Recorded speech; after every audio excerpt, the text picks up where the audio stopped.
Hello friends, welcome to my YouTube channel. और आज की इस वीडियो में मैं आप सबको बताने वाली हूँ कि हमारे यहाँ आर्म होल में या तो ब्लाउज में यहाँ पे क्यों रिंकल्स या झोल पड़ता है, इसके बारे में आज हम बात करने वाले हैं। तो फ्रेंड्स चलिए शुरू कर देते हैं और बात करते हैं कि हमारे आर्म होल में यहाँ पे रिंकल्स क्यों आते हैं। तो रिंकल्स आने की वजह ये होती है फ्रेंड्स कि आपके जो यहाँ पे चेस्ट साइड है, चेस्ट है, ठीक है, या तो आपने बहुत ज्यादा टाइट कर दिया है तो इसकी वजह से भी यहाँ पे रिंकल्स इस तरह से आते हैं। चेस्ट में बहुत ज्यादा टाइट होने पर आपके बैक साइड में भी यहाँ पे रिंकल्स आ सकते हैं, ठीक है। यहाँ पे इस साइड में रिंकल्स आते हैं, या तो चेस्ट लूज होता है अगर आपका, तो भी यहाँ पे जो है रिंकल्स आते हैं। तो आप इन सब बातों पे ध्यान दीजिएगा कि आपका चेस्ट या तो बहुत ज्यादा लूज हो या बहुत ज्यादा टाइट नहीं होना चाहिए। अगर टाइट लूज होगा तो यहाँ पे रिंकल्स आएंगे। अब चलते हैं, यहाँ पर भी हम लोग का रिंकल्स इस तरह से आर्म होल के साइड में भी आते हैं, आपने देखा होगा। तो इस तरह से रिंकल्स आते हैं, तो वो किस वजह से आते हैं। तो फ्रेंड्स आपकी आर्म होल अगर लूज हो गई है, ठीक है, यहाँ पे आर्म होल की अगर लूज हो गया है तो उसकी वजह से भी यहाँ पे रिंकल्स झोल पड़ेगा। अगर आपने आर्म होल की कटिंग गलत की हुई है, ठीक है, यहाँ पे मैंने एक वीडियो बनाया हुआ है जिसमें मैंने लिखा हुआ जिसमें मैंने बताया है कि आप लोग अलग अलग बस्ट साइज के हिसाब से कितना आपको फ्रंट साइड का आर्म होल कटिंग करना चाहिए, उसमें मैंने वो बताया हुआ है। अगर आप लोग देखना चाहो तो वो वीडियो देख सकते हो, ताकि आप सबको एक आइडिया हो जाए कि अलग अलग बस्ट साइज में आपको कितना यहाँ पे आर्म होल में कट करना है, ठीक है। फ्रंट साइड का आर्म होल, क्योंकि हम लोग फ्रंट साइड का आर्म होल बैक साइड के आर्म होल से ज़्यादा कटिंग कर लेते हैं, तो कटिंग भी बहुत ज़रूरी है। अगर आप बहुत कम कटिंग करोगे तो उसकी वजह से भी यहाँ पे झोल पड़ेगा। अगर ज़्यादा कट कर दोगे तो उसकी वजह से भी तो फुगा आ जाएगा, ठीक है, तो बिल्कुल भी अच्छा नहीं लगेगा। तो इसलिए आप इन सब बातों पर ध्यान दीजिए। और फ्रेंड्स अगर आप स्लीव्स की भी कटिंग गलत करोगे तो उसकी वजह से भी आपके यहाँ पे जो है झोल पड़ेगा। तो आप स्लीव्स की कटिंग पर भी ध्यान दीजिए। अब यहाँ पे बात कर लेते हैं कि मैं आपको चार्ट में बताऊंगी कि किस तरह से आप उसको आर्म होल की कटिंग करें। फ्रेंड्स यहाँ पे मैंने फैब्रिक लिया हुआ है, इसमें मैं आपको थोड़ा समझाने की कोशिश करूंगी ताकि आपको बेहतर समझ में आए। तो फ्रेंड्स यहाँ पे आप लोग देख सकते हैं कि मैंने यहाँ पे जो है कटिंग करके रखा हुआ है फैब्रिक।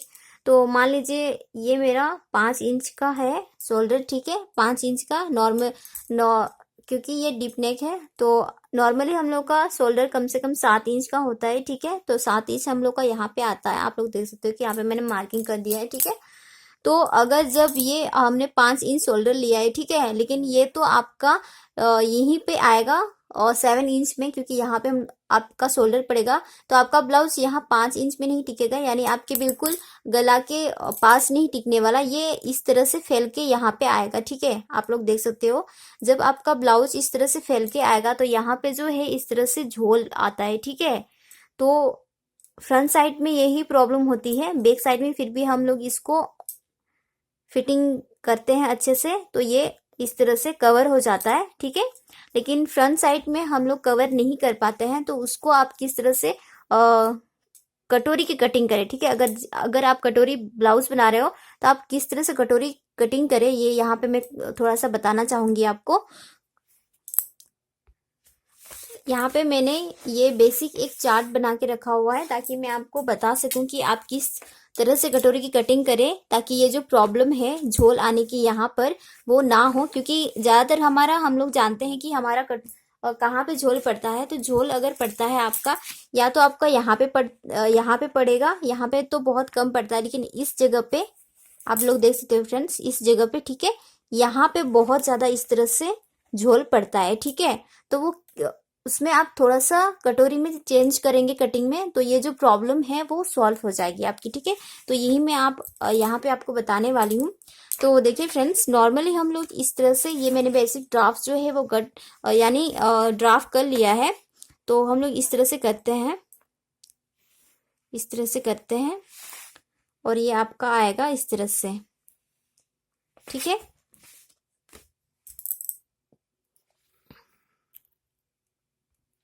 और हम लोग यहाँ पे हल्का सा इस तरह से राउंड देते हैं, राउंड देते हैं। तो हम लोग इस तरह से राउंड तो देते हैं, लेकिन यहाँ पे हम लोग इसको ऐसे ही सीधा ही रहने देते हैं, ठीक है। यहाँ पे हम लोग राउंड नहीं देते हैं। तो ये जो है, अगर इस तरह से कटिंग, अगर आप सीधा ही रखोगे कटोरी कटिंग करने के टाइम, तो उसकी वजह से यहाँ पे आपका झोल आ जाता है, ठीक है।